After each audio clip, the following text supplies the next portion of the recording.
আসসালামু আলাইকুম everyone, welcome back to my channel. কাছে এবং দূরে যে যেখান থেকে ভিডিওটি দেখছেন, আশা করছি আল্লাহর রহমতে সবাই ভালো আছেন। আমরা তো আলহামদুলিল্লাহ ভালো আছি। শুরু করলাম নতুন আরেকটি ব্লগটা আমি শুরু করেছি শুক্রবার বিকালবেলা থেকে। তো চলে আসলাম একটু ঘুরতে।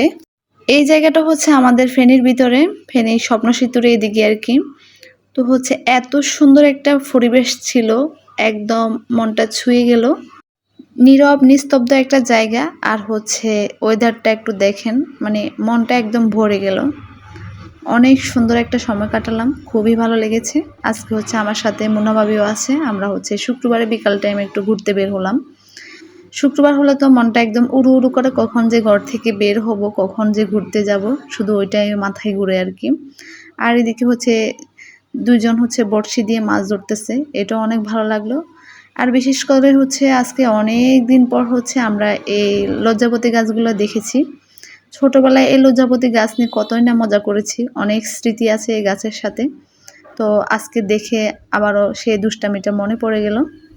সচরাচর হচ্ছে এই গাছগুলো কিন্তু গ্রামে গঞ্জে একদম কম দেখা যায়। তো যাই হোক, আজকে ভাগ্য ভালো ছিল, এখানে দেখে ফেললাম। তো এই গাছের সাথে দুষ্টামি করতে কিন্তু ভালোই লাগে। গাছগুলো একদম লজ্জা পেয়ে গেল আর কি। আর এইদিকে হচ্ছে ওরা স্বপ্ন সেতুতে এসে হচ্ছে ছবি তুলতেছে। তো বাসা থেকে যখন বের হয়ে আসলে বোঝা যায় বাইরের অক্সিজেনটা কতটা প্রয়োজন। তো এতটা ভালো লেগেছে, মানে পুরো পরিবেশটা অনেক সুন্দর ছিল।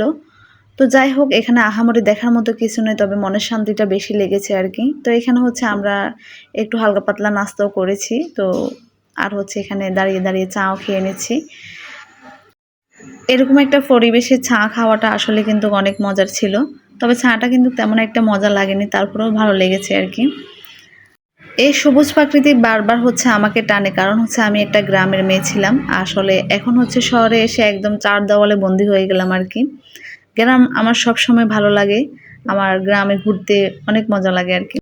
তো যাই হোক, অনেকক্ষণ ঘুরলাম, তারপর দেখতেছি ওই যে ওই দূরে অনেক বৃষ্টি হচ্ছে। আমরা হচ্ছে মানে তাড়াহুড়া করতেছি বাসায় চলে যাওয়ার জন্য, যে কোনো মুহূর্তে বৃষ্টি চলে আসতে পারে। হালকা হালকা এখানেও বৃষ্টি পড়তেছে। তো এরকম একটা পরিবেশ রেখে আসলে বাসা যেতে একদমই মন চাইছিল না, তারপরও কি আর করা, বৃষ্টি যেহেতু চলে আসতেছে, বাচ্চারা আছে, সেই জন্য আমরা তাড়াহুড়া করে চলে যাচ্ছি। আজকে এ পর্যন্ত, সবাই ভালো থাকবেন, সুস্থ থাকবেন, আল্লাহ হাফেজ।